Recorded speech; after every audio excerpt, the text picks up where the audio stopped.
Est-ce qu'on estime systématiquement l'effort d'un élément de backlog pendant le refinement?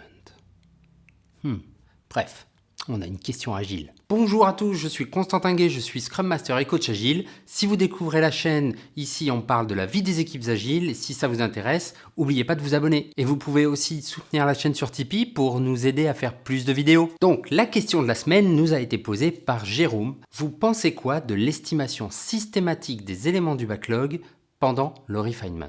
Si vous avez des doutes sur ce qu'est un backlog refinement, un sprint planning ou un poker planning, je vous mets en description les liens vers les épisodes qui expliquent tout ça. Le refinement, c'est un moment ou plusieurs moments dans le sprint pendant lesquels l'équipe va étudier les éléments du backlog afin de les affiner. Un peu comme d'habitude, on va regarder ce que dit le Scrum Guide, la théorie. Donc la partie sur le refinement, on va la trouver page 16 du Scrum Guide dans la partie du backlog produit. Qu'est-ce que ça dit? Le raffinement du backlog de produit consiste en l'ajout de détails d'estimation et de l'ordonnancement des éléments du backlog produit. Il s'agit d'une activité régulière dans laquelle le product owner et l'équipe de développement collaborent pour détailler les éléments du backlog produit. Pendant ces moments-là, on peut être amené à découper ou à rajouter des éléments dans le backlog. Et Scrum dit bien que l'estimation se fait dans le raffinement. Je vois deux sens possibles dans la question. Je vous propose qu'on réponde aux deux possibilités. Donc le premier sens de lecture, c'est que le product owner ajoute des éléments au backlog ou a ajouté des éléments au backlog, ou alors un gros élément a été découpé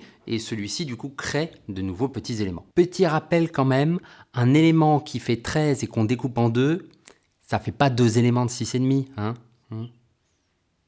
Dans le cas où on a estimé tout le backlog, déjà, c'est souvent qu'on a un plan de release. Ça permet au business de prendre des décisions sur quand est-ce qu'on livre une feature, quand est-ce qu'il faut la préparer, prévenir les utilisateurs, etc. Et là, bien sûr, je vous conseille d'estimer ces nouveaux éléments parce que sinon, votre plan, il sera caduque tout de suite. Donc la seconde hypothèse, c'est de se demander si on doit réestimer tout le backlog à chaque fois qu'on fait un refinement. Donc là, pourquoi est-ce qu'on ferait ça? Parce qu'on se dit qu'on a appris des choses dans les derniers sprints et du coup, peut-être que des éléments du backlog, de la roadmap produit ont changé, ils ont évolué peut-être. Nos connaissances aujourd'hui nous permettent de dire si quelque chose est plus ou moins gros et ça peut avoir changé. Donc encore une fois, pour garder un plan à jour, on peut nous demander d'estimer à chaque fois, de réestimer régulièrement l'ensemble du backlog. Bon, par contre, personnellement, je ne le recommande pas du tout parce que c'est vraiment pour moi une perte de temps monstrueuse pour l'équipe.